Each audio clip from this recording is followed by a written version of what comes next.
your attendance to this afternoon session. So this is the fourth session within the workshop that was organized between yesterday and today. I think we had very interesting discussions this morning. So I'm very happy to have been invited by European Commission and World Bank to moderate this afternoon session on strategies to accelerate electric mobility.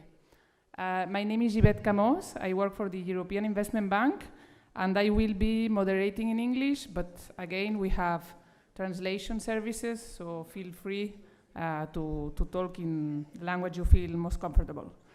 So to start with this session, well, this is a very important topic, and I think it follows very well the previous topics that we saw this morning and yesterday. So here we will focus on how to accelerate electric mobility. And for this topic, we will count with two short presentations from very important experts from the sector. So I will invite to start with George Darido, Global Lead for Urban Mobility from World Bank, for the first presentation. Please, George, welcome.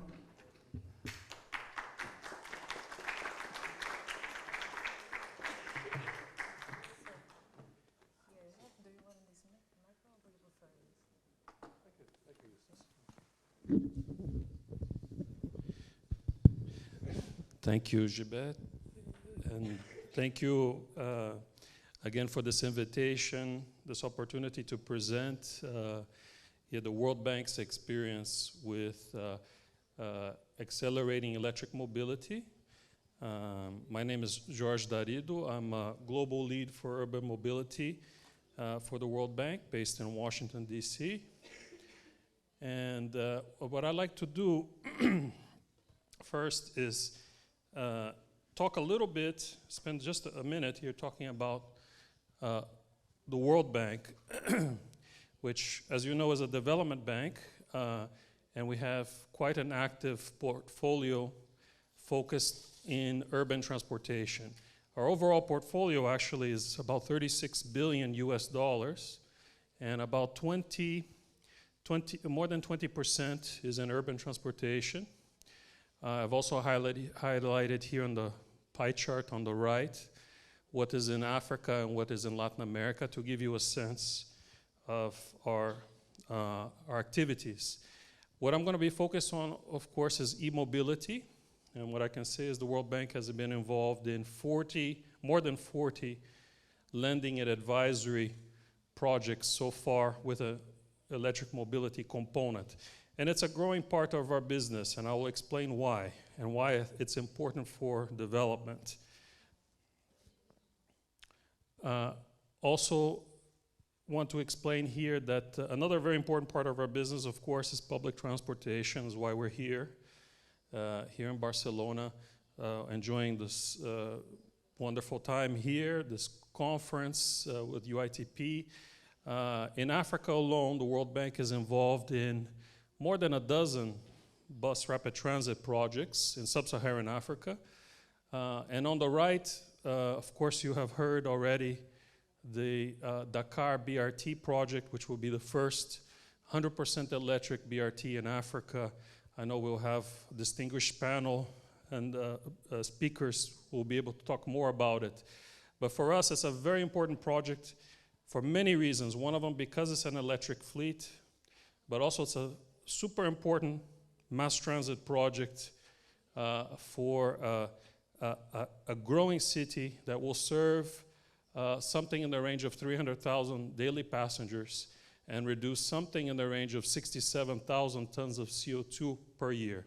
So my first point that I would like to make on electric mobility is precisely this. We're really trying to, two strategic objectives we have, right? To promote public transport or mass transit, as well as promote electric mobility. These are both very important for development.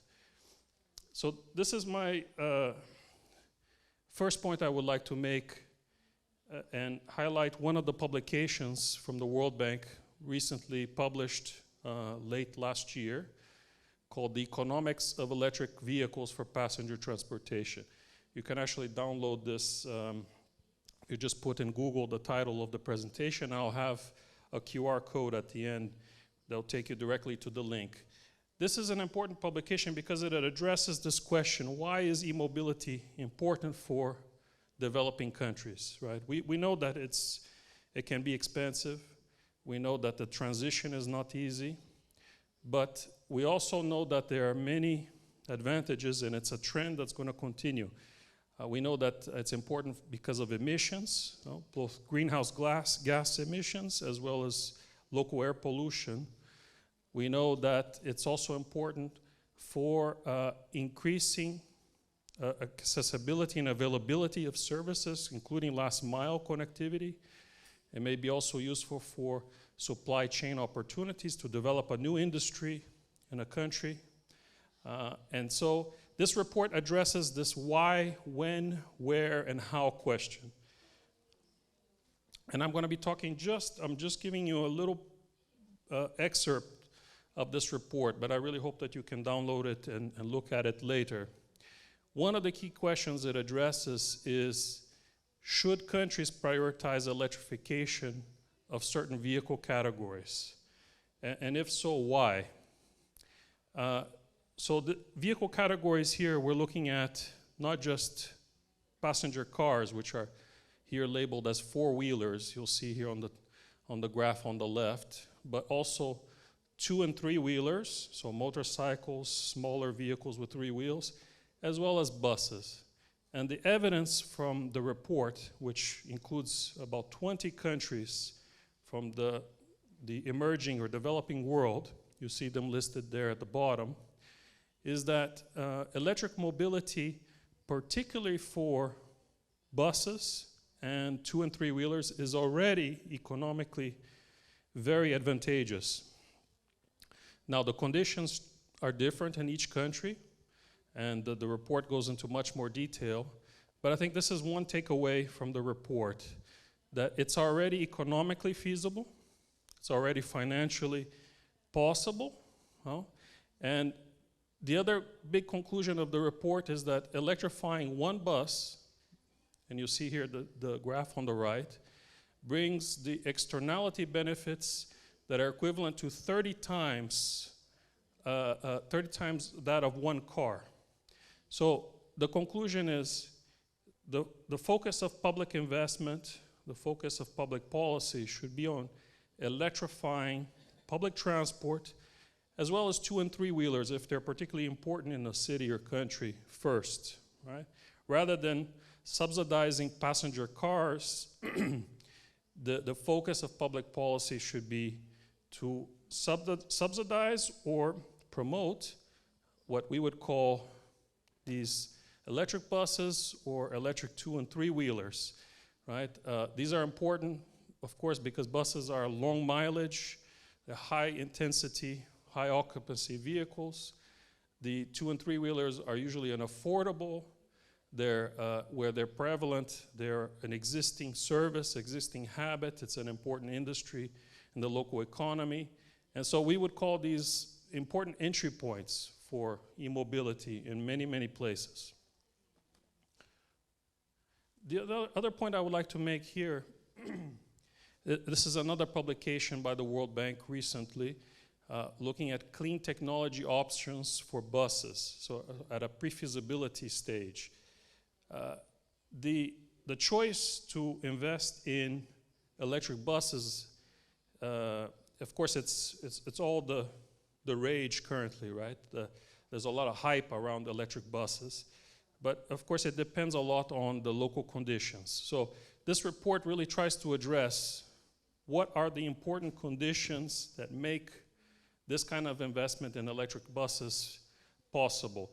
And you have to do it comparing what are the other available technologies, right? So diesel, not only diesel, but biodiesel, natural gas, hybrid electric buses, as well as the different electric bus technologies from fast charging to slow charging, and emerging technologies such as hydrogen fuel cell. So I really would recommend, if you are at this feasibility stage, really trying to understand whether electric buses are even feasible on your context, I hope this report can provide you some guidance on how to go about, at least the methodology for analyzing this question.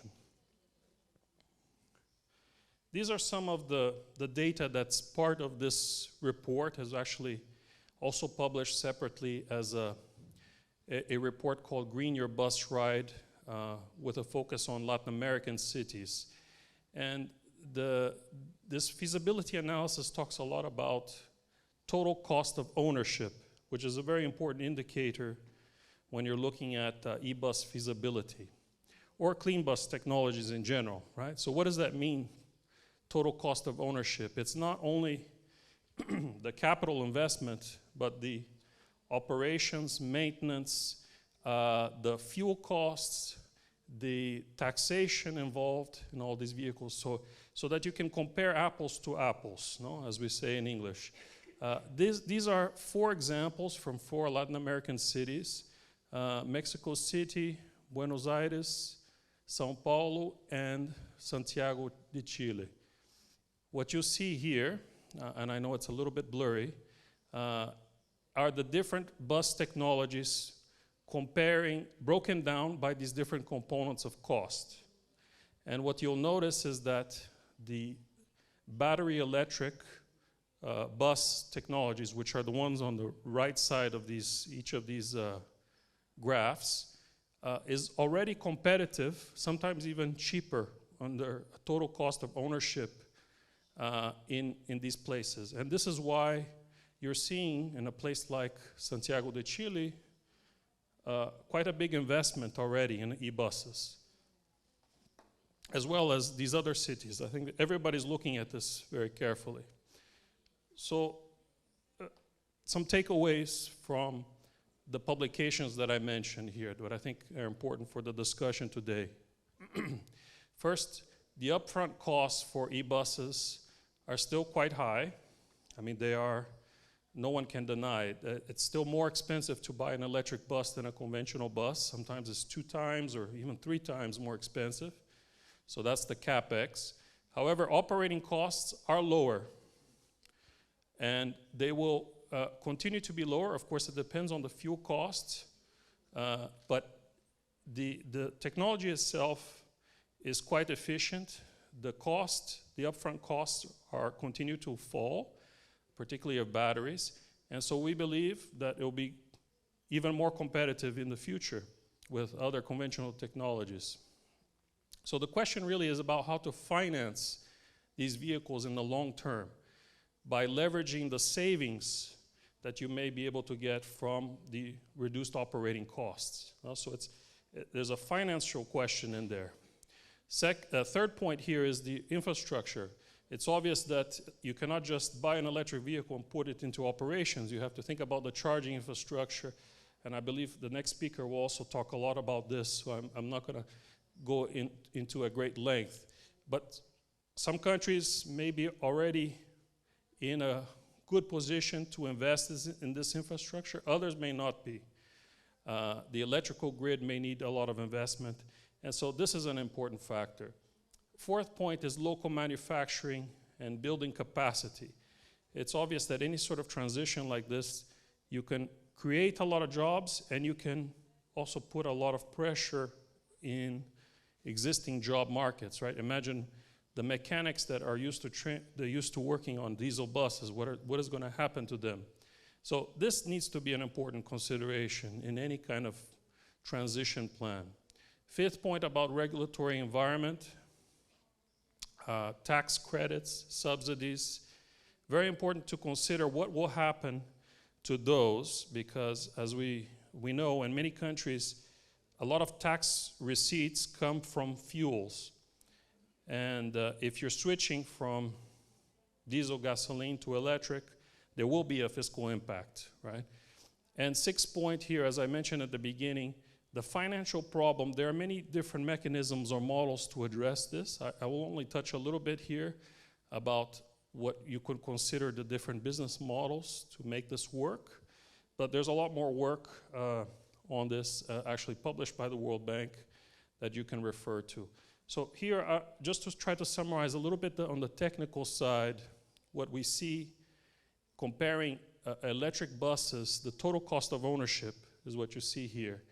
One of the key factors is the annual distance driven, okay? And you see here on the left side of the graph, the dashed black line is the diesel bus. It really has some of the lowest cost per kilometer when it's a relatively short annual distance driven. The more intensely used the vehicle, actually the economics of the e-buses improve. And in many places, at above, let's say, 40 or 50,000 kilometers per year, it's already more advantageous than the diesel bus. Of course, there are many assumptions behind this. This is just, again, showing the trend that annual miles driven or annual kilometers driven is an important consideration. This, unfortunately, you cannot see. It's a map of the world where we have published case studies on how e-buses have been financed or have been procured, and there are different models. No, I think we heard already this morning a little bit here from Leonardo, who talked about unbundled versus bundled forms of business models to, for example, unbundling the fleet provision from the fleet operations. There are examples from Latin America here, Bogota and Santiago. Then we have other examples from Europe and India emerging, where there are arrangements, contractual arrangements, to share the risk between the provider and the purchaser of these buses. And then, of course, the Chinese experience, which there was a heavy industrial policy favoring electric buses, and that's also documented. We'll provide this presentation to everyone afterwards, and there's a link here to this report that talks about all of these case studies. So to conclude, and here this QR code will take you directly to the report that I mentioned, the economics of electric vehicles for passenger transportation. I have one paper copy here. If somebody would like to have it, just let me know. The first conclusion is on strategic recommendations.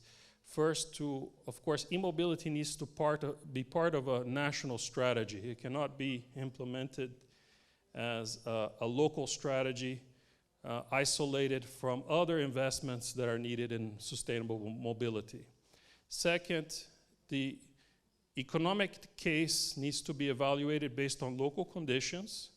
And here, again, I'm going to refer to the bank's Economics of Electric Vehicles report, because it includes a scoping tool, particularly for this kind of analysis at the country level, to look at your conditions and are there sufficient conditions to allow to the feasibility of e-bus development. On the transport sector recommendations, I already mentioned here there are vehicle segments that are more promising than others, and we certainly tell our clients, if you're going to invest public money, do it to subsidize the operations of public transport, electric public transport, charging infrastructure that may be used for highly intensive vehicles, rather than subsidizing private car owners who may be able to afford this technology anyway. The final 2 points here has to do with the recycling of batteries. There are many models emerging here also, because the batteries, of course, are the most expensive component of these vehicles. And the pooling of procurement for these buses, we have seen in a few cases the ability to aggregate the procurement between many cities, many different users, the purchase of these buses, allowing for great savings that brings down that upfront cost for these vehicles. My final slide here. On the energy sector recommendations, of course, transport cannot do this alone. We need to have an integrated strategy together with the energy sector to have a stable, reliable energy supply, but there are many opportunities there to also introduce electricity demand management measures that would complement e-mobility, to also provide greater stability regarding energy prices if they're introduced together with reforms. And a final point here about financial recommendations. Again, the opportunity to aggregate demand in large markets, perhaps by creating regional facilities or financial mechanisms that allow a greater number of vehicles to be purchased at once under similar terms and lower the overall costs of these vehicles. So, and the very final point here about carbon finance. Of course, all of this, one of the great motivations is to decarbonize the transport sector, and electric mobility shows great promise in that. I'm sure you have seen many sessions talking about this. And so this is why I think this is important for our agenda, even in countries that currently don't have any electric vehicles, to be thinking about studying the possibility of this transition, even if it's not going to happen in the next 2 or 3 years. If it takes 10 years, I think the overall trend in this sector is quite clear, and we all need to be thinking about it. And I'll stop there. Thank you.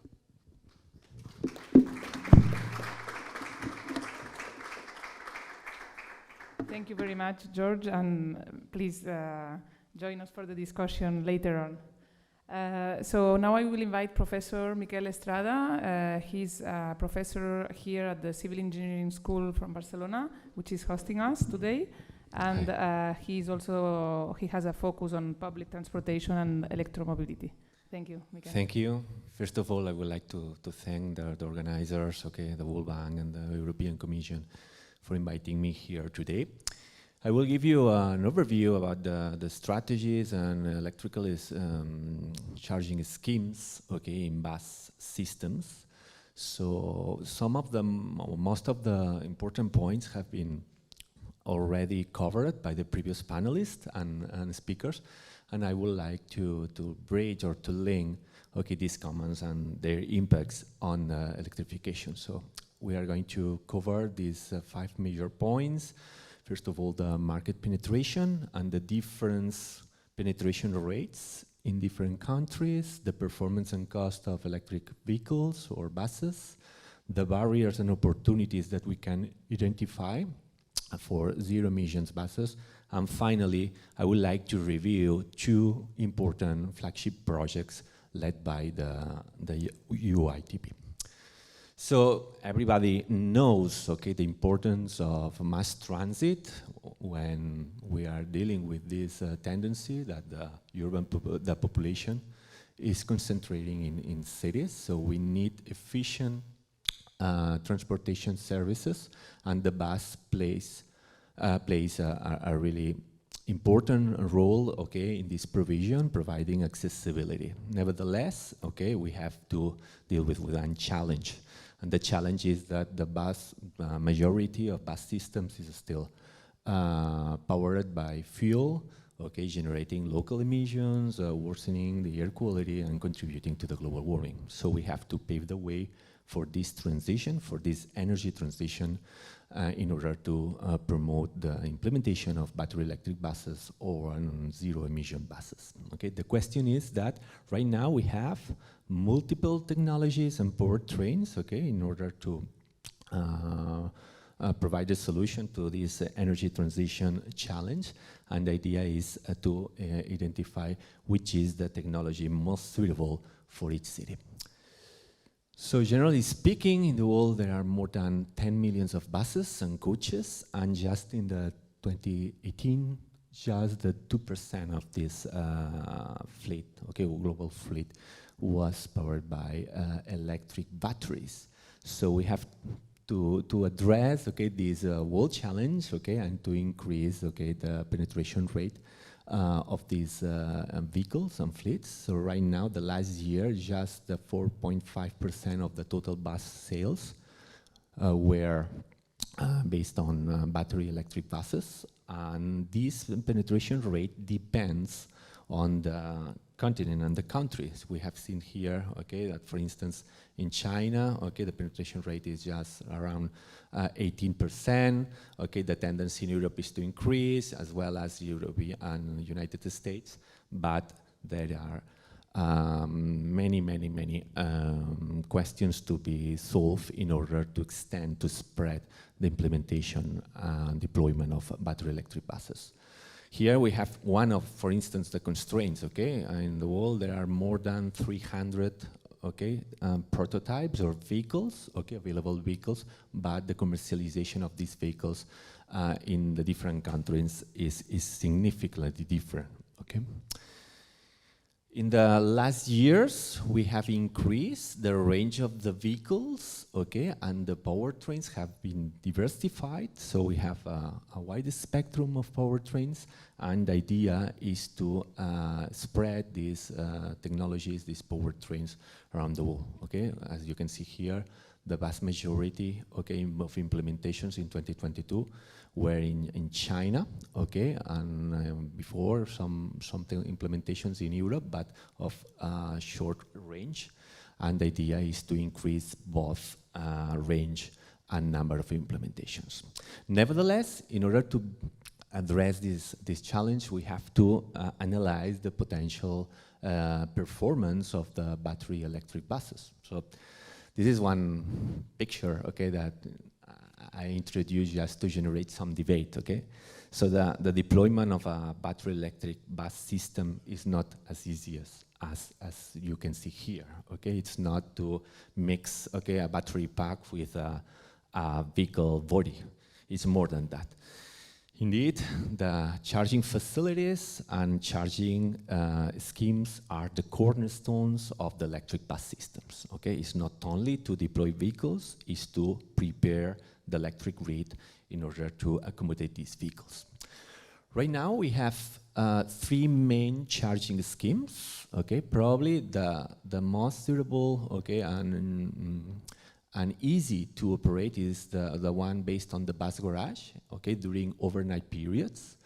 There are other versions, okay, the same, okay, charging buses at the bus garage, but during the service, okay, during the day.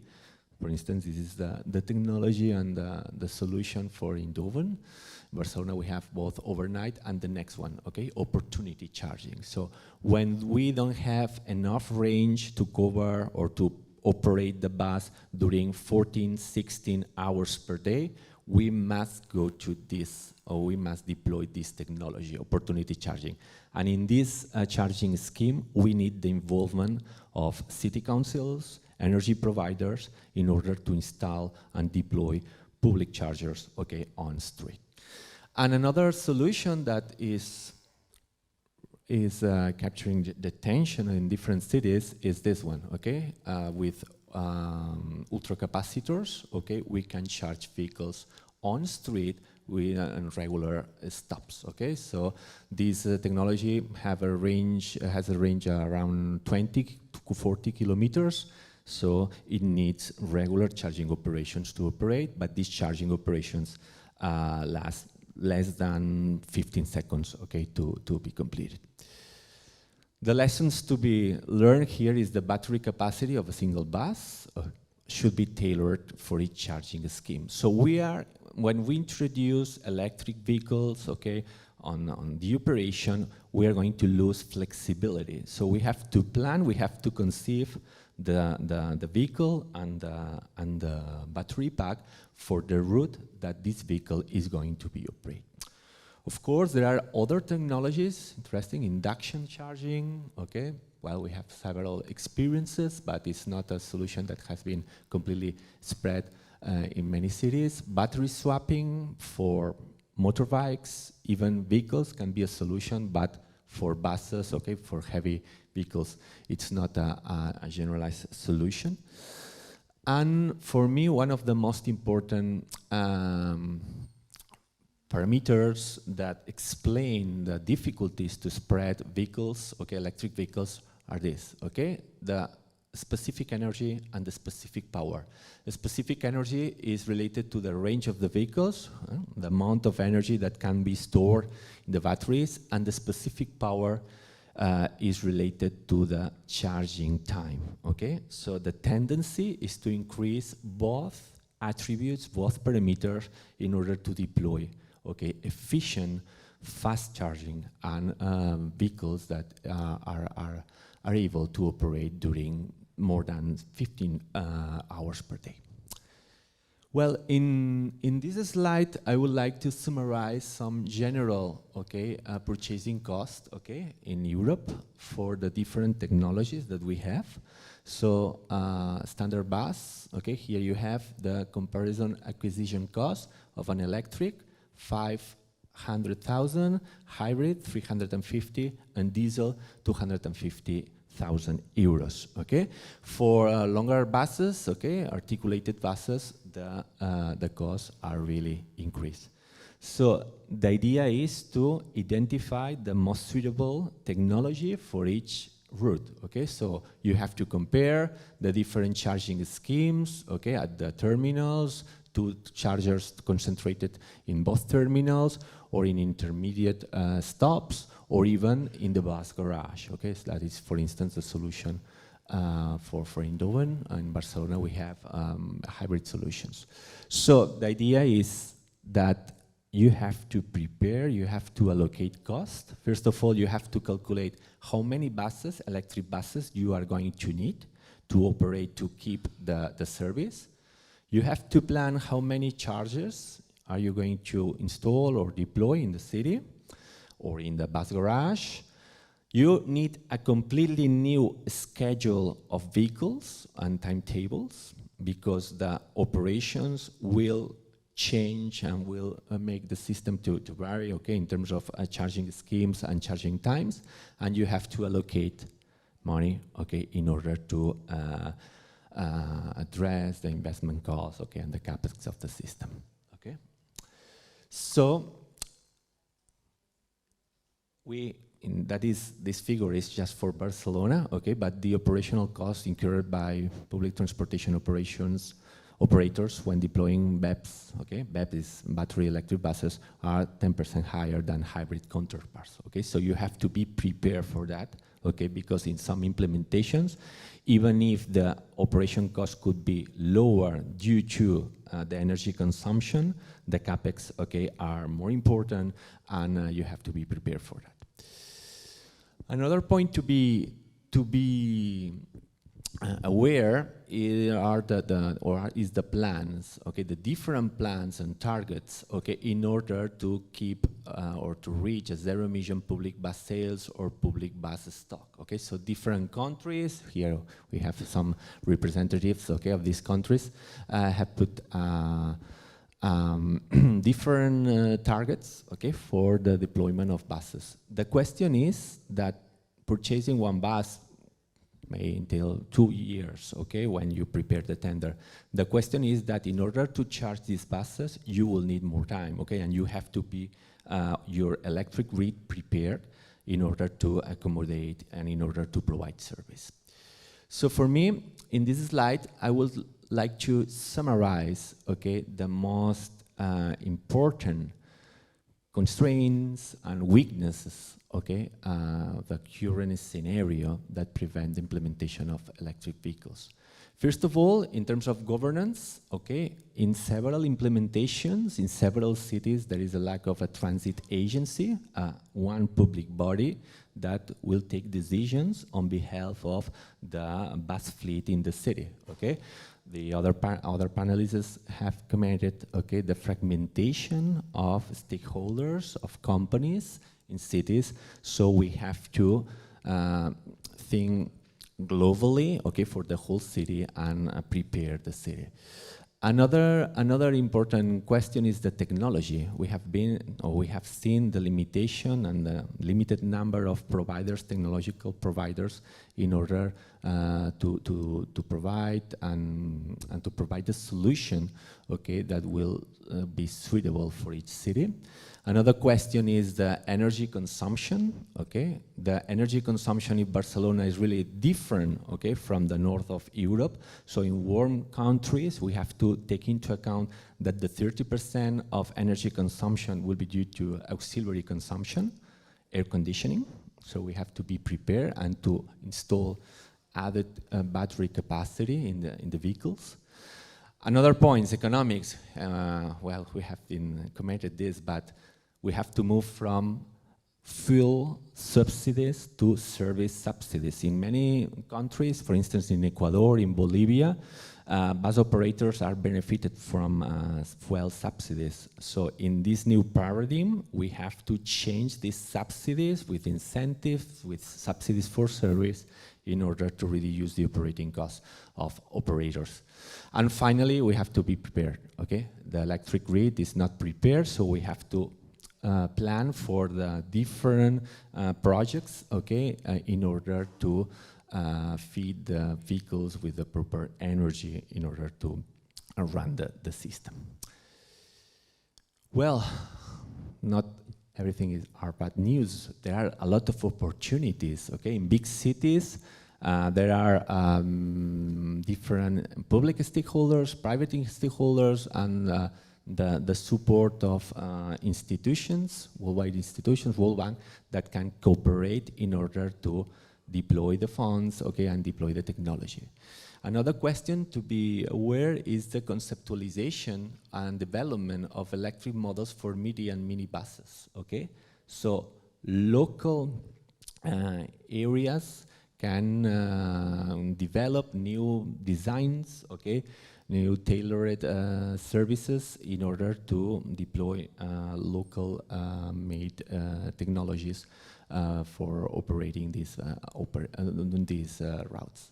And finally, the introduction of renewable energy generation, okay? Yeah, there are a lot of projects that will introduce these assets, okay, in the service, and to start, okay, from a new scenario, okay, contributing to the social goals and development goals.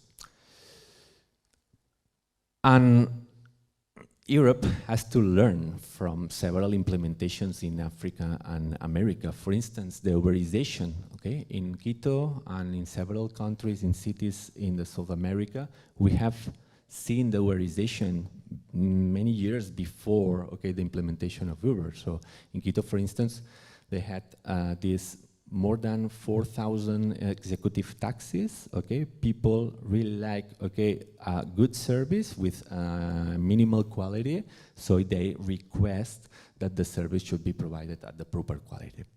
Shared taxis in routes in Santiago, okay, so this is quite similar to the paratransit, okay, well, the implementations that we have in Europe, and the buses of high level of service that started in Bogotá and Santiago many years ago, then we are going to incorporate in European cities.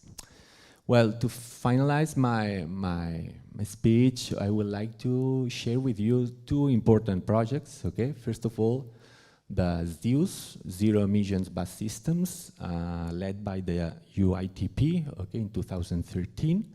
And from the knowledge of this project, we have developed several decision support tools, okay, in order to pave the way for the implementation of electric buses, okay? So in Barcelona, with the knowledge in ZEUS, okay, we have planned the implementation of electric buses, and for instance, for Route 13, okay, it goes from the mountains to the seafront, okay, we have opted for bus garage charging, okay, this is the vehicle, okay, and these vehicles are equipped with a battery pack of 350 kilowatts hour, but however, for Route H16, one that goes parallel to the seafront, we opt for another completely different technology, opportunity charging with low batteries, okay, so this tailored service is something that has to be conceptualized and be aware, okay, in all the implementations of electric buses. And the last project, okay, it's an ongoing project that started in January, okay, the eBRT, okay, in which we analyze, okay, the potential implementations of BRT services operated by electric buses, okay, with one main pilot test in Bogota and another one in Barcelona. One of the questions and challenges are the following. Okay, so in Barcelona, we have this line, H12, that will be completely operated by electric buses with opportunity charging. If the route is operated regularly, okay, so we keep a perfect regularity, the charging stations will provide a good service. The question is that when we measure on street is this, okay? So there is a high variation of arrival times at the charging time, and it produces that some vehicles cannot be charged completely at the bus terminals. So in order to alleviate this problem, we have developed a digital twin integrating different data sources in order to know, okay, the performance of charging stations, and in order to undertake control strategies in order to mitigate bus bunching and to keep a good frequency of service. So this is the last slide. Something points to be discussed later. The suitable technology for each city, okay, from bus garage charging to opportunity charging. Another point to be discussed is what will happen with the electric grid. It will be prepared for the introduction of buses.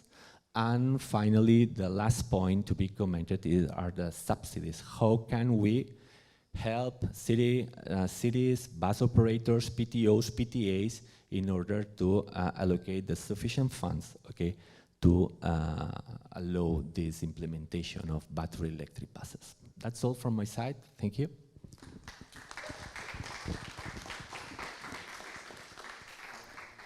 Thank you very much, Miquel, for your presentation. Very interesting, and I think between George and you raised already several of the topics that I think we will cover with our high level of discussants here. So technology, governance, infrastructure, financing, we have a lot to see.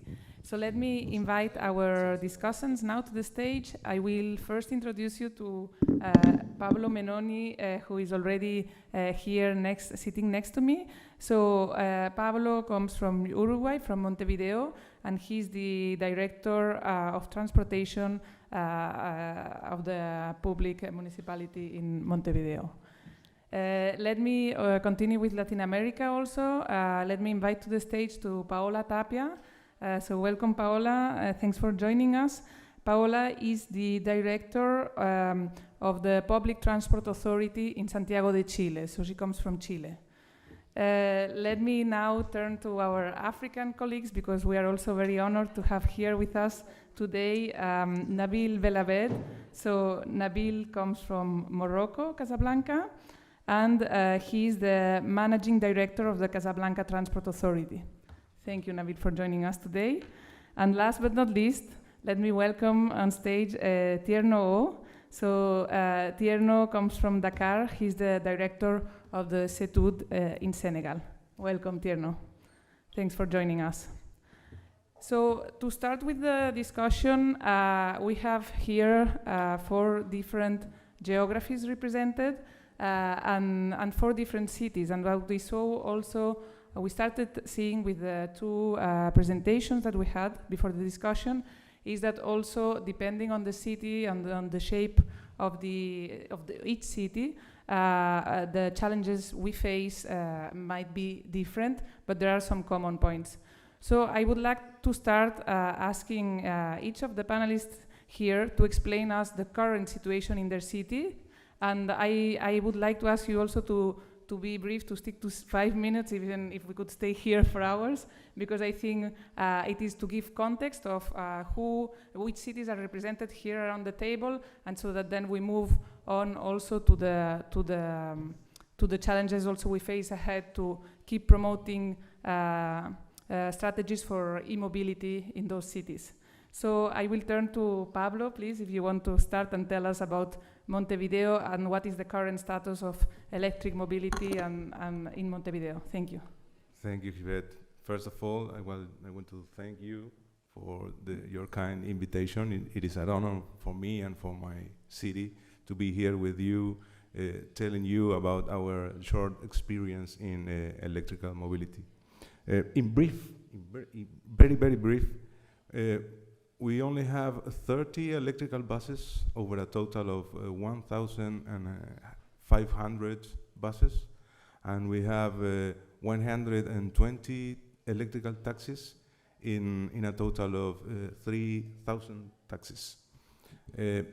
Talking about, I guess everything was already said during this day, so I would like to talk to you about the slight differences in Uruguay with what was said here.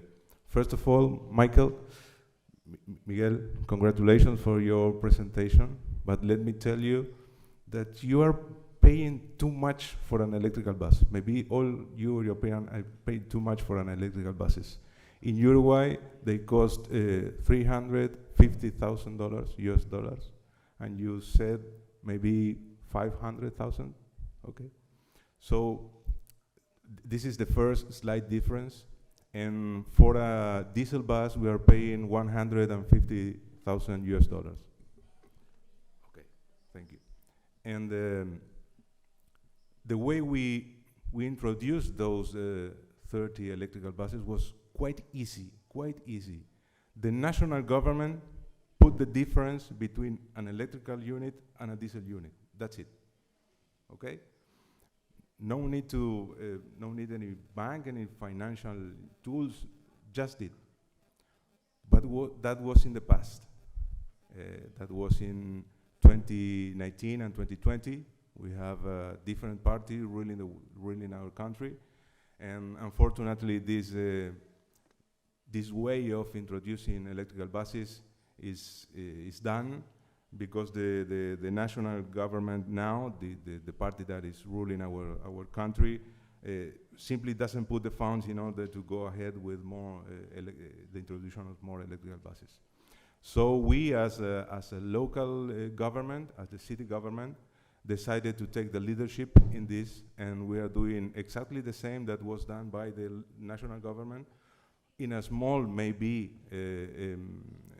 scale. So we are giving the necessary funds to introduce another 100 electrical buses, maybe, I hope so, in 2024. Thank you very much, Pablo, for presenting us the current situation. I would like to turn now to Paola, and so that she can tell us about Santiago de Chile and what is the current situation there with electromobility. Please, Paola.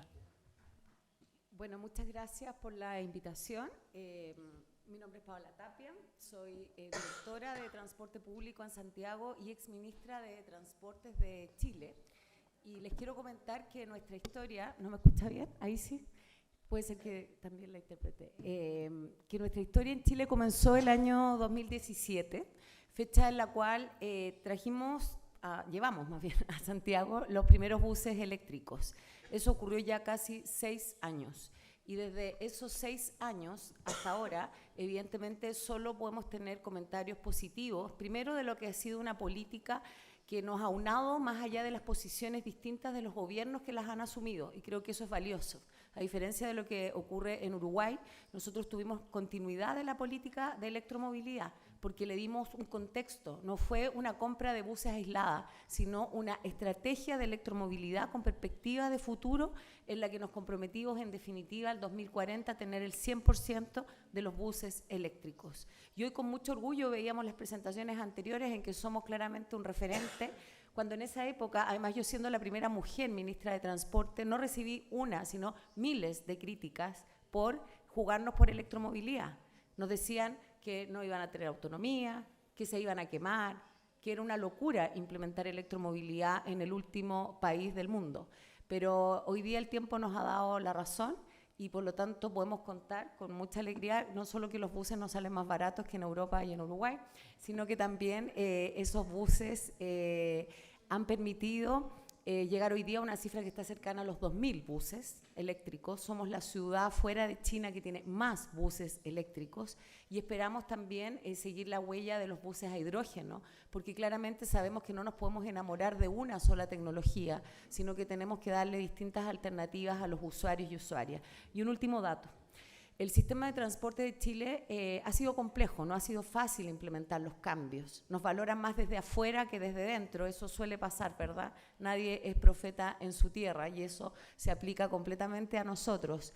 Pero aún así, teniendo en ese entonces, en el 2017, la evaluación del transporte público, una nota 4.8 de una escala de 1 a 7, el bus eléctrico fue valorado ese año, hace 6 años atrás, con una nota 6.3. Y eso significa que fue una política que no solo estuvo pensada en las finanzas de uno u otro operador, sino que estuvo pensada en ese usuario, en esa usuaria que le puso 6.3 al bus eléctrico, a ese primeros buses eléctricos que llegaron el año 2017. Thank you very much, Paula, and indeed a very important reference, I think, for Latin America and for the world, what you did in Santiago de Chile, and we will keep talking about it. Now I would like to switch to Nabil, who is joining from Casablanca, and I would like you, Nabil, to expose us also what is the current situation with electromobility in Casablanca and all the projects that you have already developed. Thank you. Thank you, JB, and let me first thank the World Bank and the European Commission for inviting me.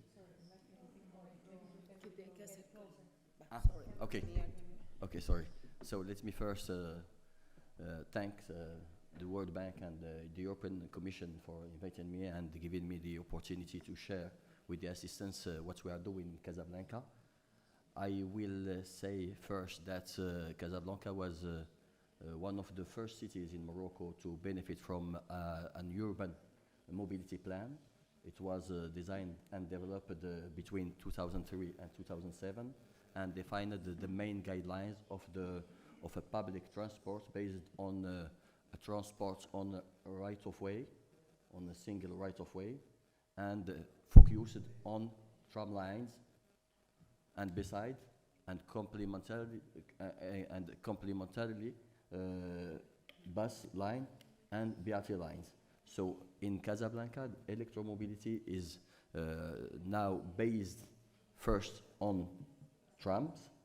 We have 2 operational lines, the first of 47 kilometers. The first one was in 12-12-12, and the second started on January 2019. We are now and the 2 lines are now under construction, and we will launch it in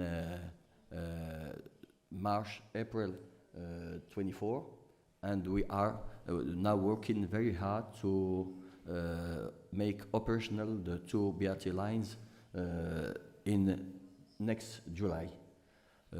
Our BRT lines are based on Euro 6 diesel vehicles. That's what, because of many reasons. For the presentation from my colleagues Darío and Miguel, we saw that the TCO is the total cost ownership is more interesting at the beginning for diesel buses, and that's what. And that we still don't have the back experience for all the total cost for electric buses. So for our fleet, it was designed to have thermic Euro 6, which is the less pollution thermic engines for Casablanca. And we completed all the network based on TCSP, on single way for trams and BRT, with a fleet of a network, for bus network, also based on Euro 6 vehicles, which was completely changed in April 21, and we shifted from all the old buses to a fleet of 7 buses, and in one night we changed 300 old buses with 450 buses in only one night, and now we are increasing our network, and we are building the change to have either a complementarity between all modes of transport. We are also working on intermodality with the same tickets. So between tram lines and BRT lines in the future, BRT lines, the customer will get only the one ticket, and we will change whenever he likes. And we are working on intermodality between buses and between TCSP modes in Casablanca. So, thank you. Thank you, Nabil. Very interesting. I think you raised also several topics also related on transport planning and how we can include in this transport planning these strategies to promote electromobility. So now I would like to turn to Tierno. Tierno, please, if you can tell us what is the current situation that you have now in your city and how are you implementing these strategies to promote electromobility in Dakar? Thank you very much. I will deliver my message in French. First of all, je voudrais vraiment remercier la Commission européenne, SSATP et la Banque mondiale. Et je voudrais faire une demande. La demande, c'est que dans les conclusions de ce congrès et de cette rencontre, qu'on puisse, à partir d'ici, maintenir le réseau entre les acteurs de la mobilité en Afrique et de l'Amérique latine. Parce que je pense qu'il y a beaucoup de choses à faire ensemble, il y a beaucoup de choses à gagner. Et le CETUD, d'ailleurs, avec l'accompagnement de la Banque mondiale, prépare une mission en juillet en Amérique latine. Les sujets sont trop proches de notre contexte pour qu'on ne profite pas de cette réunion pour bâtir un réseau. Et ça, c'est une demande que j'adresse directement à la Banque mondiale, à SSATP, à la Commission européenne. Et naturellement, nous allons œuvrer avec notre nouvelle association africaine des autorités de la mobilité à bâtir des ponts. Et nous allons ainsi construire un meilleur monde ensemble. Sur la question, j'articule toujours, en fait, avant de venir à Dakar, ma réflexion autour de 3 piliers avec des objectifs transversaux. Les 3 piliers, pour moi, systématiquement, c'est la gouvernance, la planification et ensuite le financement. Et j'ai 2 objectifs principalement, transition énergétique et numérique. Donc, gouvernance, comment ça se passe par Dakar? Il faut d'abord une volonté politique. Donc, nous avons pris une loi de juillet 2020 et cette loi inscrit la transition énergétique comme objectif de l'État du Sénégal en privilégiant les transports sobres en carbone, les transports moins polluants dans un contexte que vous connaissez, où les pays, depuis la COP, ont reformulé un engagement par rapport au changement climatique. Je vais aller très vite, juste pour chaque point, un marqueur. Donc, gouvernance, parce qu'il faut des décisions politiques, il faut de la réglementation pour marquer une volonté. Planification. Chaque fois un marqueur. Planification, c'est que, oui, il faut ensuite faire. À Dakar, nous avons un plan de mobilité horizon 2035 qui vise l'atténuation et l'adaptation au changement climatique en faisant de sorte à ce que les transports collectifs soient prioritaires, la mobilité active pour des villes apaisées. Mais pour faire ça, il faut tenir compte de la pollution de l'air, tout ce dont on parle ici. Donc la transition énergétique vise aussi en priorité dans les transports la mobilité électrique. Et ce document que nous sommes en train de terminer, nous n'avons pas attendu de l'avoir initié d'ailleurs, nous faisons un pilote avec la Banque mondiale d'un BRT électrique qui sera alimenté au solaire. Il ne faut pas seulement aussi faire de l'électrique, c'est un message, parce qu'au Sénégal, par exemple, malgré tous les efforts faits, nous sommes à 30% de mix énergétique. Donc la question que j'avais partout, c'est oui, c'est bien, vous faites un BRT 100% électrique, Mais la source énergétique, 30%, ça, on vient de lever cette contrainte parce que portage politique toujours, c'est important. Le président a donné l'autorisation à ce qu'on fasse une production à 100% solaire pour ce BRT en modifiant la réglementation.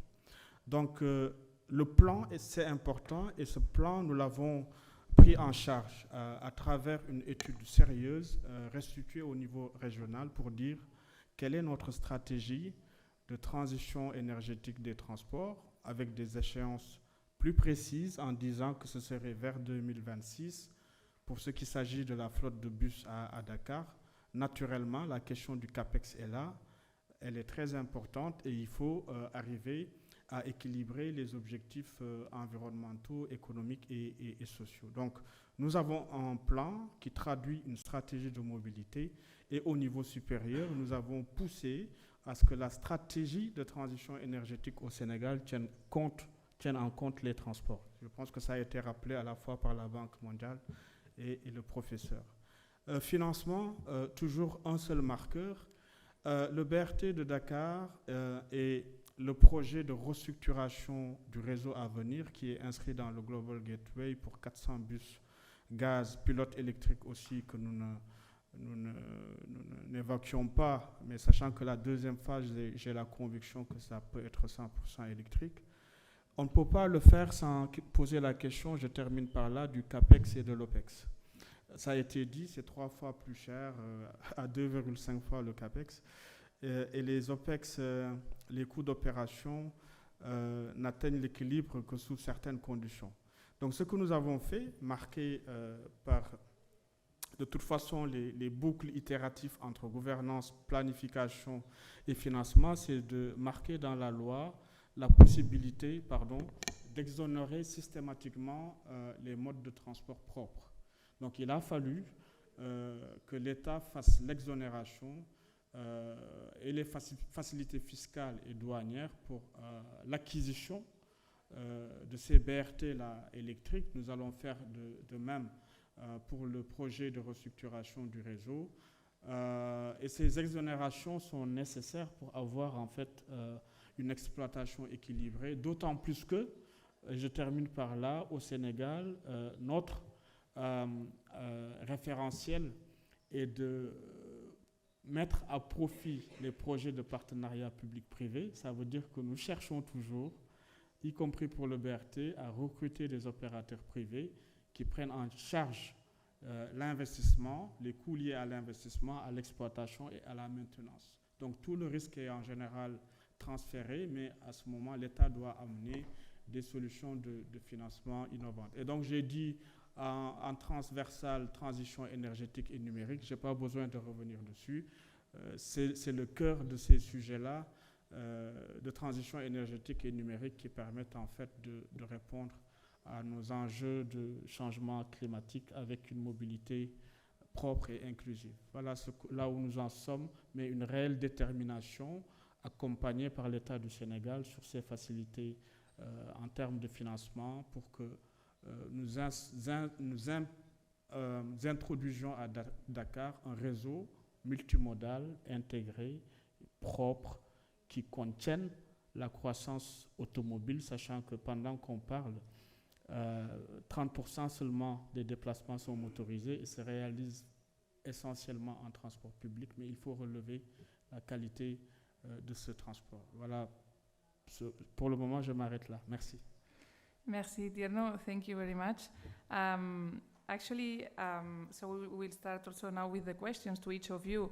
And I would like, Tierno, to start with you this time, because you were already raising not only the current situation for electromobility in Dakar, but also the challenges to come. No? You were already mentioning a few of the challenges that you are facing. And I wanted to come back to the beginning of your intervention when you were saying how useful this network and these exchanges between experiences from Latin America and from Africa needed to be to keep happening in the future. So I would like to ask you, based on all these challenges that you have exposed, that you are facing in Dakar to keep promoting electromobility, what are the topics or the points that you would like maybe that we find more from, for example, the experiences that they have already had in Santiago or in Montevideo, since they have given us examples already of some implementation of electric buses or electric taxis as well. So I don't know if there is some specific topic that you would also like to hear more about based on what is going on now in Dakar.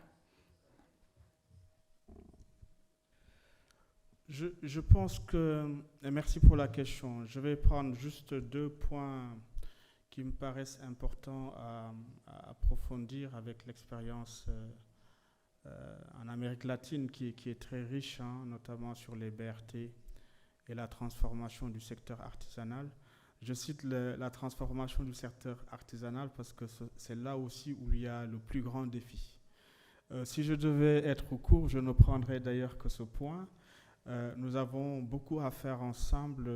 Dakar est souvent cité d'ailleurs comme exemple avec une première expérience d'organisation de ces opérateurs privés en GIE, mais on voit que la question est très pointue avec l'introduction des transports de masse. Comment éviter d'éjecter une partie de la population de l'économie, des transports, comment les accompagner dans un processus de formalisation, comment faire de sorte que demain, ils soient opérateurs même de ces systèmes de BRT. Donc pour le moment, on est allé vers une solution de compromis, une solution intermédiaire. C'est le Fonds souverain d'investissement qui porte 30% de participation locale pour le secteur privé sénégalais.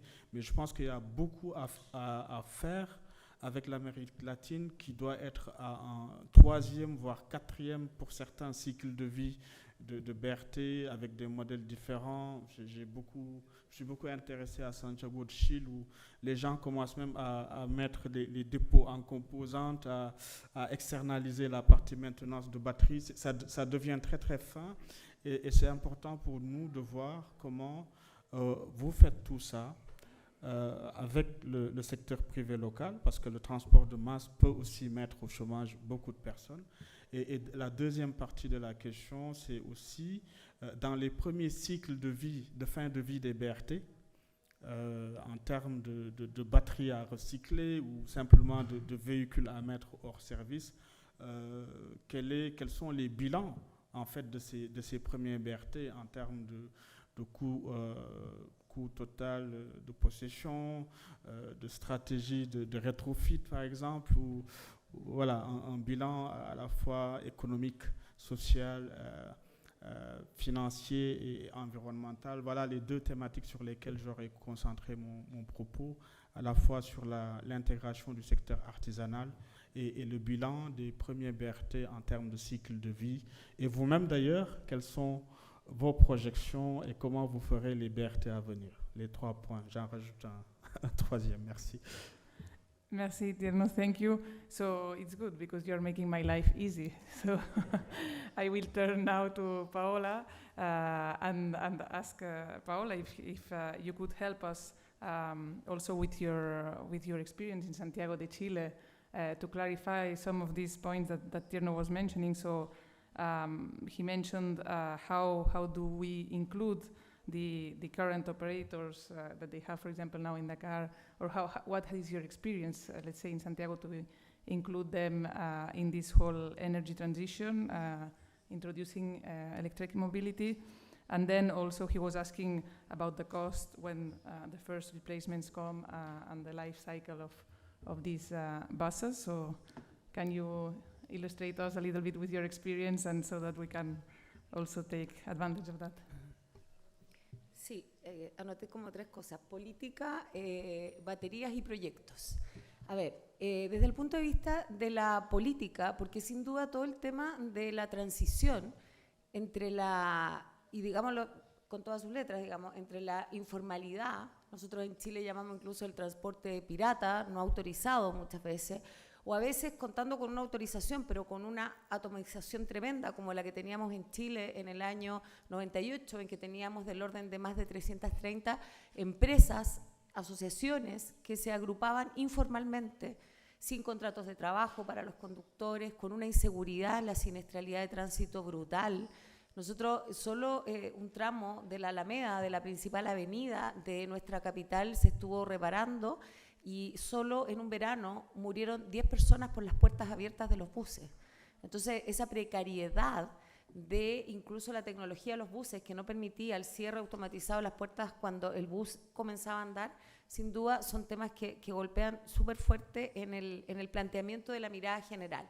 Entonces, esa informalidad hay que enfrentarla con decisión política, y algo también lo habían planteado acá. Yo trabajo en el Ministerio de Transporte hace ya 20 años, por ende he vivido toda la historia de lo que fue el proceso de transición, y esa transición tuvo costos políticos muy importantes en el país, y a nivel no de técnicos, ni de directores, ni de ministros, sino de presidentes de la República. O sea, aquí nosotros tuvimos que tener un presidente de la República, que fue Ricardo Lagos, que dijo: yo voy a dar un paso adelante y voy a modernizar el transporte público con una visión de largo plazo. Y luego hubo una presidenta de la República, que fue Michelle Bachelet, que dijo: yo lo voy a implementar, porque la tentación de retroceder es brutal. La tentación de detenerse es brutal. Yo la viví, o sea, yo en esa época era abogada, encargada del equipo jurídico, y tuvimos reuniones hasta altas horas de la madrugada diciendo: bueno, ¿qué pasa si paralizamos todo esto? Si no vamos con este proyecto. Entonces, la respuesta, evidentemente, cada país la tiene que buscar, no la puedo entregar, pero sí puedo compartir las buenas y malas experiencias, y nuestra mala experiencia fue que, pese a contar con esos liderazgos, la ciudadanía no entendió el cambio. No lo comunicamos adecuadamente, quizás hay que hacer más culpas, y por sobre todas las cosas, creímos que en un día, literalmente, el 10 de febrero del año 2007, podíamos hacer el cambio de la tecnología, de pasar del pago con monedas a la tarjeta electrónica, de pasar un control de GPS que no estuvo listo sino 2 o 3 años después, de pasar de los más de 330 agrupaciones a 9 empresas. Imposible, imposible. Entonces, desde ahí en adelante, las políticas públicas en Chile se marcan y se llevan con una palabra que es gradualidad, lentamente, paso a paso. Lo segundo, respecto a las baterías, me encantaría contestar la pregunta, pero la verdad es que nosotros, yo les comenté, los buses llevan 6 años, han tenido un nivel de degradación de la batería que hasta ahora es marginal, que no supera el 5%, los primeros buses del año 2017. Por lo tanto, lo vemos primero con optimismo y fe, pero obviamente el optimismo y la fe no son suficientes. Entonces, por eso es que recurrimos a la academia, por eso es que hemos tenido estudios también, no solo para visibilizar cuánto va a ser la vida útil, sino también qué vamos a hacer después con las baterías, que es como la gran interrogante, pero se abren mercados de segunda vida, se abren posibilidades de volver a utilizarlo, como ustedes mismos lo mencionaban. Por lo tanto, nosotros lo estamos explorando teóricamente, porque aún no llegamos a ese punto. Y en tercer lugar, ustedes lo han hecho, yo estaba esperando llegar al final, pero agradezco a la Comisión Europea la invitación. Me encantaría también que quizás pudiéramos también en el futuro hacer encuentros quizás más masivos, porque uno tiene una perspectiva de liderazgo, pero también están todas las áreas con las que yo trabajo, que son el área de finanzas. Bueno, me acompaña Diego Cruz, que es el gerente de finanzas, que estuvo en la mañana con ustedes, pero también tenemos el tema tecnológico, el tema contractual, incluso el tema comunicacional, que, ojo, uno nunca lo habla en estas conferencias, y créanme que sin comunicaciones el resto puede ni siquiera existir. Entonces, primero agradecer a la comisión, evidentemente, la invitación, pero también decirles, a propósito de los desafíos, que el desafío sigue siendo la posibilidad de explorar estas nuevas tecnologías. Y ahí yo reconozco una sana, o quizás no sana, una muy mala envidia respecto de lo que está haciendo Europa. O sea, y es brutal el financiamiento. O sea, a mí me dicen, por ejemplo, en Madrid, yo miraba, tenemos unos pantógrafos invertidos que permiten la carga de los buses, y nos gastamos lo que yo me he gastado en los 26 electroterminales en Santiago de Chile, en uno. Entonces, yo les digo que si ustedes nos dieran un poco de aporte de financiamiento, nosotros podemos hacer maravillas, porque hemos aprendido que con poco se hace mucho. Pero más allá de eso, creo que ese es el camino. Creo que el camino es el financiamiento de la infraestructura, el financiamiento estuvimos compartiendo con la autoridad de Barcelona en la mañana, nos contaban de este proyecto de los buses de hidrógeno, no de la de la hidrolinera, sino de la hidrogeneradora, que me pareció súper útil la distinción. Entonces nosotros también los necesitamos para poder seguir acá viniendo en el futuro a contarles nuestros nuevos desafíos, como nos invita ahí muy bien Tierno. Yo feliz, aparte Tierno en español significa cariñoso, amoroso, entonces más cercanía me da tu presencia, pero para eso necesitamos también el apoyo de verdad de la Comunidad Europea en este caso para poder sacar adelante nuestros proyectos y para visibilizarlo. Y desde ya bienvenido en Chile para contar en terreno, porque yo creo que es bien distinto también la experiencia que podamos compartir. Gracias. Thank you so much, Paula. I think you answered many of the questions that Tierno had raised, and before I would like to go back to Africa before Latin America, because you also raised, Paula, some points related with the long-term strategy for urban planning and transportation. And this is something that also with Nabil, when we were speaking before the panel, we were also mentioning. So, Nabil, I would like to hear from you in the case of Casablanca, keeping in mind the strategies to promote electromobility. Which are the challenges that you think you are facing the most in terms of this transport planning in the long-term strategy? And also what could be useful for you to hear also from the experience from Latin America and from Montevideo that could help also think about this future and this long-term strategy? Thank you, JB. I will answer in French, so I will be more comfortable. Donc, tout à l'heure, je parlais du plan de déplacement urbain qui avait défini les grandes lignes de notre réseau et de notre politique de mobilité. Bien entendu, sans le pouvoir de l'État et sans le pouvoir des collectivités territoriales au niveau local, ceci n'aurait pas été possible, notamment en termes de financement, puisque l'État finance 82% de cette transformation de la mobilité au niveau de Casablanca. Casa Transport étant une société anonyme, donc un outil flexible qui peut lui aussi lever des financements. Et donc le financement de cette nouvelle mobilité à travers des réseaux de transport en site en commun est assuré à hauteur de 60% en fonds propres, apportés par l'État et par les collectivités territoriales, et 40% en emprunt garantis par l'État, levé par Casa Transport et remboursé par l'État. Donc c'est le schéma. Et puis l'État aussi, à travers un fonds d'accompagnement des transports, de la réforme des transports, permet de financer les 3 premières années de mise en service des futures lignes de transport en commun, c'est-à-dire la durée qui a été jugée suffisante pour avoir une croissance et une certaine maturité pour devenir pour nécessiter le moins de subventions possible, puisque la subvention reste toujours nécessaire en matière de transport public.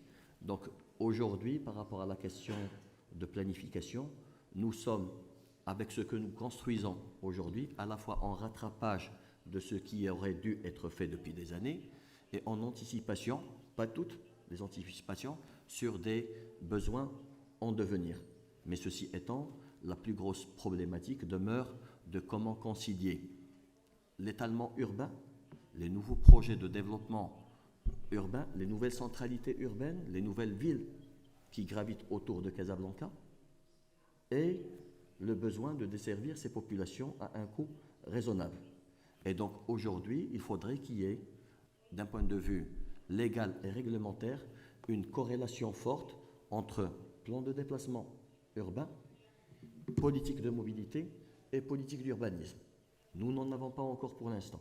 Et c'est un vrai problème, un vrai sujet, que ce soit pour les services à la personne, pour les besoins des localités nouvelles, ou également des personnes qui étaient en ville et qui aujourd'hui habitent à l'extérieur de la ville, mais dont les activités demeurent toujours au centre-ville et qui deviennent des pendulaires quotidiens et pour qui le besoin augmente.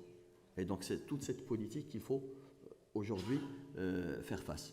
Je voudrais aussi profiter de la présentation de mes prédécesseurs tout à l'heure pour dire que de toute façon, qu'il s'agisse d'un bus électrique ou d'un bus thermique, ils vont toujours remplacer 30 véhicules, qu'ils soient thermiques ou électriques, puisque l'espace occupé est le même. Et nous sommes également sur des tramways qui font 6 fois les bus, et donc ça fait 180 véhicules. Mais le plus gros challenge en parallèle à celui de cette corrélation planification urbaine et mobilité est également celui du changement culturel aujourd'hui, puisque nos autres clients, nos autres passagers sont très habitués à emprunter leur véhicule, qui est à la fois un signe, je dirais, d'accomplissement social, hein, mais aussi un signe d'indépendance, peut-être un signe qui résulte d'une certaine perception de sécurité, et donc automatiquement le changement du véhicule particulier qui offre tout le confort depuis quasiment la porte de sa maison jusqu'à la porte de son travail, nonobstant tous les désagréments, toute la congestion et tout le manque, je dirais, de gains de PIB et l'impact de pollution. Mais aujourd'hui, donc, le principal défi, c'est comment faire ce report modal entre le véhicule particulier et entre l'usage des transports publics. Et je terminerai qu'aujourd'hui, nous sommes en train de vivre peut-être la phase la plus difficile, la plus critique dans la construction de notre réseau, puisque nous sommes en train de finaliser tout ce qui est travaux d'infrastructure. Comme nous sommes en mode tramway ou en mode BRT, c'est que nous sommes sur une occupation de la surface pour laquelle la partie axiale, nous sommes en insertion axiale, est déjà occupée par les plateformes, tramway et bus, sans pour autant qu'il y ait le service tramway et bus des futures lignes. Et donc on a rétréci la voie que les propriétaires des véhicules vont toujours emprunter, sans pour autant offrir le service. Et donc c'est ce report modal que nous allons essayer de bien marketer, de bien commercialiser, de bien promouvoir avec l'intermodalité, avec aujourd'hui le réseau qui s'étend, puisque avoir 4 lignes complémentaires avec un réseau avec 12 points de correspondance, c'est beaucoup mieux qu'une seule ligne ou que 2 lignes avec 2 points de correspondance. Et donc tout le défi aujourd'hui, c'est d'assurer cette transition dans un cadre global en termes de communication, en termes de sécurité et en termes d'intérêt pour le client, parce que ça reste toujours un déplacement économique et à portée de tous les citoyens de Casablanca. Alors, merci. Merci, Nabil. Thank you. Very, very interesting intervention. And I think you raised 2 important points. We already mentioned communications, but also this cultural change. So, believe it or not, this cultural change, switching from cars to public transportation, which we have heard a lot with UITP and especially its Secretary General, no, who always says move people and not cars. This happens in Europe as well. I recently moved to Luxembourg to work for the European Investment Bank, and believe it or not, in Luxembourg, where public transportation is free in peak hours, there is congestion. There is congestion to get into the city for work or for schools, and also in the afternoons to get out for the city, which is incredible because there is I think a reasonable public transportation network, and people are not switching from cars to public transportation. So I think this is a topic which is really from all the continents. So let me now turn to Pablo from Uruguay, because also when we were preparing the panel, I think you have some interesting things to tell us about, I think you were mentioning how you are working on electromobility not only for buses but also for the taxi sector. So I think this is something that you are promoting, and I would like to hear more about that before ending this session. And also we were talking also about financing, which obviously everyone here in this table has raised this topic. So I would like also for you to tell us more about how you're seeing the future and how you are planning that financing to keep promoting electromobility. Thank you, Pablo. In Montevideo, we have 3,000 taxis. The permits are granted by the council, and Montevideo Council. And we have between 10 or 20 permits revoked by year, by different situations, by different irregularities. So if you want to enter the market, the taxi market, you have two options. One is to buy one of those 3,000 permits. They are, if the owners are free to sell them in the market. They are worth almost $50,000. So if you want to enter the market, you have to pay for that permit $50,000 plus the car. If you are buying a diesel one, maybe between 15 and 20,000 plus US dollar. And we take, in order to promote the electromobility in the taxi market, we take those 20 revoked permits, we put them in the market, we sell them with a basis of $20,000. So if you want to enter the market, you have two choices.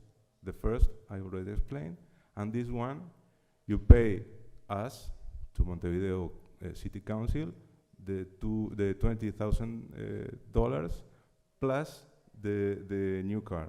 This was exclusive for fully electrical cars.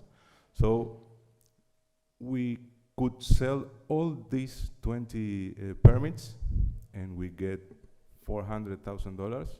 And what we did with those $400,000, we give 80 subsidies worth $5,000 for those who already have a permit and have diesel cars when are moving to fully electrical cars.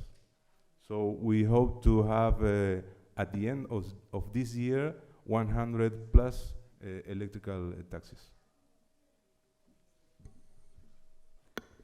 Thank you, Pablo. Very interesting example, and also turning to other vehicles than buses. So I think this is also something we need to keep in mind. So I would like to thank you, the four of you, for this discussion. I think we raised several topics, and also some of the topics are common to different geographies, including Europe.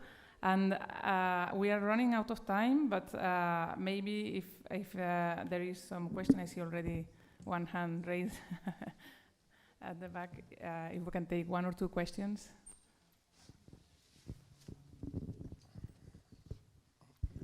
If you can introduce. So, hi, I'm Gustavo Gardini, Head of Global Partnerships and Sustainable Investments from Deutsche Bahn, the German railway, but mobility and logistics company. My question is regarding how are you bringing the renewable energy source as a plant to produce energy as an opportunity to have concessions of private investors in order to help paying the human mobility and the energy transition. Today, our colleague from Lagos was telling we have 25 million people in Lagos. That is all what Germany, Europe doesn't have, is like this amount of people, these mega cities. Berlin is the biggest German city with 3.5 million people only. 6 Lagos, like in Berlin. So you have the demand. And what we did with Deutsche Bahn is we took the fact that we have passengers in the mobility and freight, and through that we created vertical integrated companies. In our case, it was part of our own business, but in your case, it can be concessions that you give to the private sector. And we have an energy company called DB Energy that provides today 3 they have 3 gigawatts of installed capacity in Germany, and that is enough to produce energy for the entire Berlin for the entire year. That company alone has a revenue of 4 billion euros. It's a Deutsche Bahn energy company for mobility. And my question to you is, can you use this kind of, let's say, perspectives?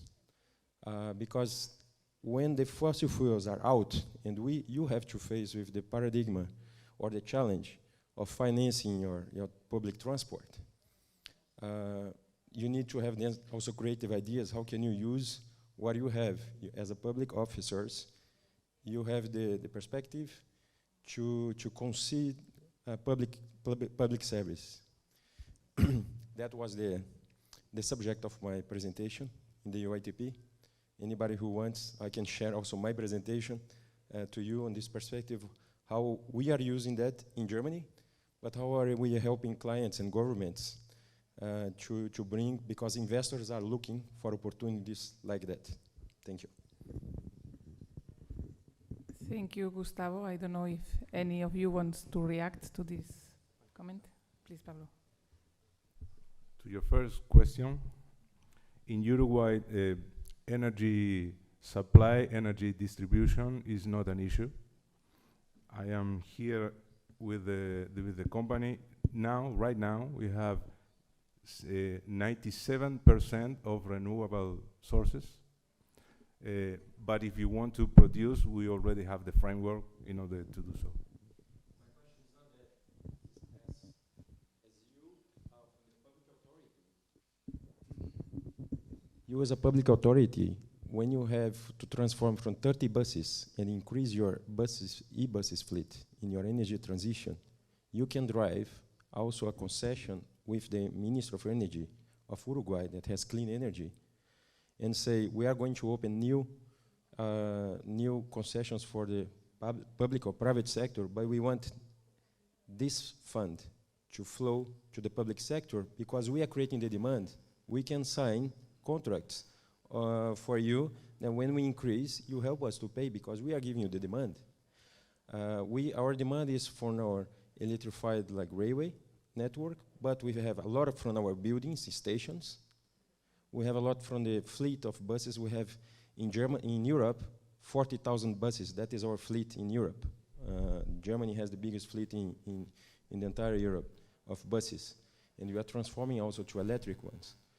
And that is the way. How can you, as a driver, you have the demand in your hands and coming more funds for your own demand? That was my question. I will need your presentation then. Thank you. Sí, please, Paula. No, muy brevemente. En el caso de Chile, efectivamente, también, por ejemplo, la empresa Metro hoy día tiene es una de las empresas con mayor porcentaje de energías limpias, está del orden del 95%. Y en el caso del sistema de buses, todos y cada uno de los electroterminales son con energías renovables. Y ustedes sabrán también que Chile es un país en el que tenemos energía solar importante, energía eólica, y por lo tanto es el círculo perfecto, y sabemos que a los inversionistas les importa mucho también poder fomentar el financiamiento, en este caso de electromovilidad, asociado a energías renovables. Por lo tanto, lo recogemos absolutamente, es una tremenda oportunidad. Y además tenemos desafíos, y vuelvo al tema del hidrógeno, porque Chile es un país productor de hidrógeno y por lo tanto para nosotros también es muy importante los desafíos, no solo de luego exportarlo para que luego vuelva, o sea, nosotros necesitamos crear las fuentes necesarias para poder tener un consumo directo y también, lógicamente, avanzar al hidrógeno verde y no solo conformarse con el hidrógeno gris, que seguramente podrá ser en su inicio la forma de alimentar los primeros buses de hidrógenos que puedan operar en nuestro país. Gracias, Paola. Please, Tierno. Juste une petite contribution pour le cas de Dakar qui est récent et qui est lié à la question légitime de l'énergie propre quand on promeut une transition énergétique. Il y a déjà 2 centrales photovoltaïques importantes au Sénégal. Je disais le mix énergétique est à 30%, mais proprement pour le BRT, ce que nous avons fait était lié, la contrainte était liée à la réglementation qui ne permettait pas à une nouvelle société de s'installer, de produire de l'énergie solaire, de distribuer dans le réseau pour que ça aille sur le BRT. C'est naissant, mais il y a quand même une autorisation pour mettre en place cette société qui va installer un site de production d'énergie solaire avec des besoins de 20 MW en levant la contrainte réglementaire autour de 2 contrats, un contrat de production d'énergie et un contrat d'achat d'énergie, en considérant, en fait, ce sont des termes que vous connaissez mieux que moi, le BRT comme une application en pilote, mais l'objectif, ce sera d'étendre et je pense que ce sera à la réglementation de s'adapter.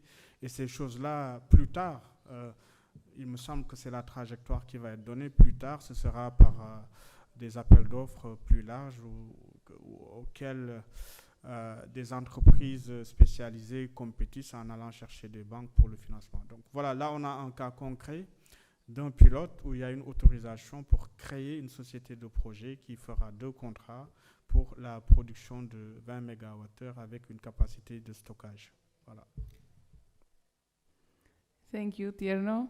And well, maybe I think we can finish the discussion here for now, and we can, of course, keep talking when we finalize the workshop. I would like to thank you, Tierno, Nabil, Paola, and Pablo. It was really a very interesting discussion. Thank you both.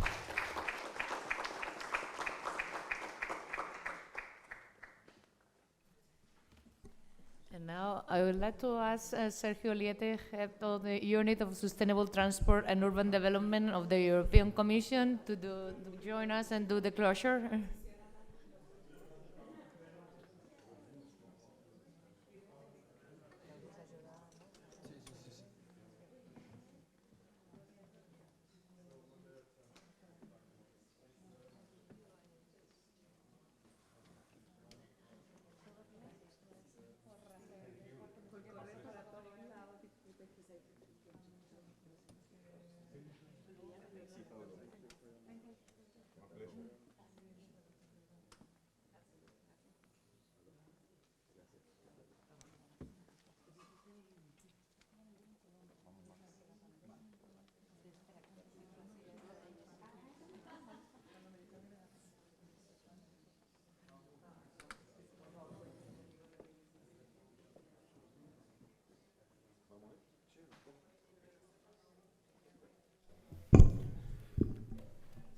Okay, we come into the conclusion of the day and the workshop. I would like to renew my thanks to the organizers, to the participants, to the panelists, the presenters, again to the European Commission, Vincenzo, Sergio, and Eva, and our partners for this event as well, Mobilize Your City and Euroclima.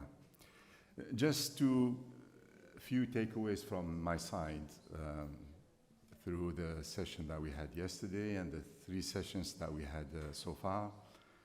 I'm so happy because I saw the engagement and the exchange of knowledge and experiences between inside Africa, inside Latin America, and between the 2 regions. You could tell straight away after each intervention or session the enthusiasm of the participant to that. And that comforts me as a program manager of SSATP as well, because we have 2 big missions, is really to strengthen the institutions. And if you've noticed through all the presentations and the sessions we had so far, we are not short of technical solutions. The hardest one, the challenge, is to put the right capable institutions. And I think it came today early in the morning through the Fatima's presentation, the example of Dakar, through the second session, through the coordination of public transport sector. Our friend from Cape Town reminded us that if we have to look at the dimensions that define integration, the first one is really institutions. It's very important. And the last session as well, if you go through, I think the last presentation from the School of Barcelona Civil Engineering remind us that the importance of having strong institutions. And the second point, and that's at the heart of SSATP. The second one is the importance of capacity building at all levels, different levels. I could see from Kampala, the cry for help, they are at the beginning of trying to bring or start the dialogue and building trust with the informal sector, which in Africa is dominant at the moment, up to Setud, who is calling straight away with Lamata exchanging experiences on the fleet renewal, and reaching out to Central America and trying to organize technical visits. So all in all, that comforts us from what we do, but also it's a big responsibility because we have so much to do in this area. So just to conclude, we learned a lot. We thank you very much, and I hope we will have opportunities to do similar events so we can continue this exchange of knowledge. Thank you.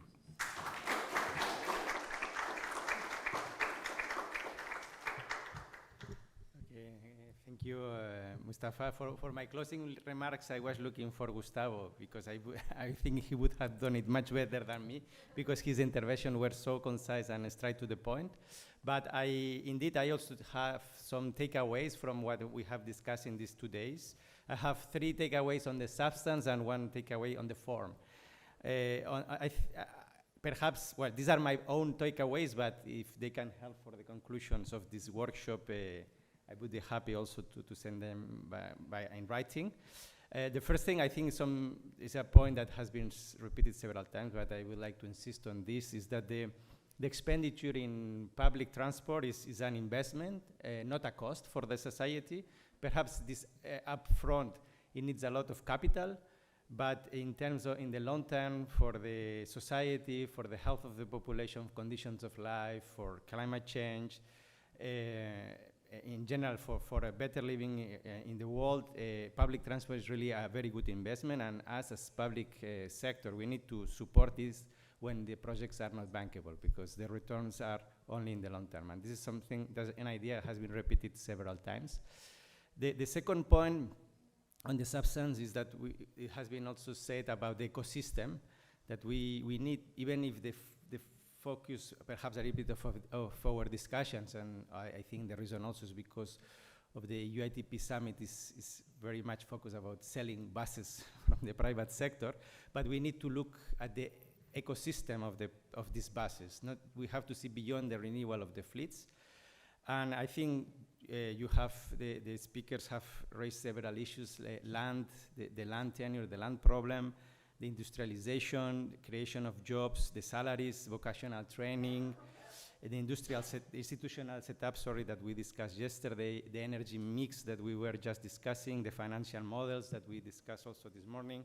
So all these aspects, it's good to remind them, even if it's good that also in the workshop we have a focus, because otherwise we could be discussing during weeks about all this. But good to keep it in mind. And perhaps in future events we can also look at other focus of discussion. And the third point from my takeaways is that really we have a momentum on clean mobility and public transport. I was looking again at some figures that for me are very striking. In North America, you have 722 vehicles per 1,000 people, per 1,000 persons. In Europe, it's 641 vehicles per 1,000 inhabitants. In Latin America, it's only 176 private vehicles per 1,000 inhabitants, and in Africa, only 49. It means, so these are the motorization rates of these 4 different continents. It means that and you know that in Africa and Latin America, cities are already congested. So we don't have other choice, we don't have other option than do public transport. And I think what I have seen these days is that there is really a momentum. We are not anymore in the issue of raising awareness or being climate activists or whatever. There is a real business case, and if we don't do public transport, our cities cannot survive, let's say, like this. And then, these are my 3 takeaways on the substance. In the form, I think the form, how we organize it, I'm going to repeat what Mustafa has already said, is, I think, and sharing, exchanging with you, I think it's been a very good idea of bringing together Latin American and African delegates. It's been a very good experience on both sides. Even for the Europeans also, we have learned a lot, as Michael has said. And I think that we have not been very numerous, but the quality of the speakers and the participants is very high level. I think it would be very difficult to reach that level of very good and specialist, it will be difficult to have other opportunities like this one, even though we will work on it and we will try to repeat. I also, in this respect, I take the idea of Tierno from Senegal of creating this network of exchange of practitioners that we really need to depend and feed it to keep it alive. So I'm already thinking when and where we can meet again. and the European Commission will be happy again to support your participation, because we think it's very important that we have this kind of exchanges, and also that there are South-South cooperation, and if Europe can help to the South-South cooperation, we will be happy to continue doing that. So having said that, on behalf of the European Commission, I thank you very much for your attendance and participation to this workshop. Have a safe trip back home to your countries, and remember that tonight we have dinners organized by UITP in one of the most beautiful places of Barcelona, which is the Montjuic Castle on the top of the mountain. I think you have the way it's explained how you can reach there. I think there are buses from different parts of the city, so I'll be there. I hope you also to see you there. And yes, thank you very much, and see you tomorrow.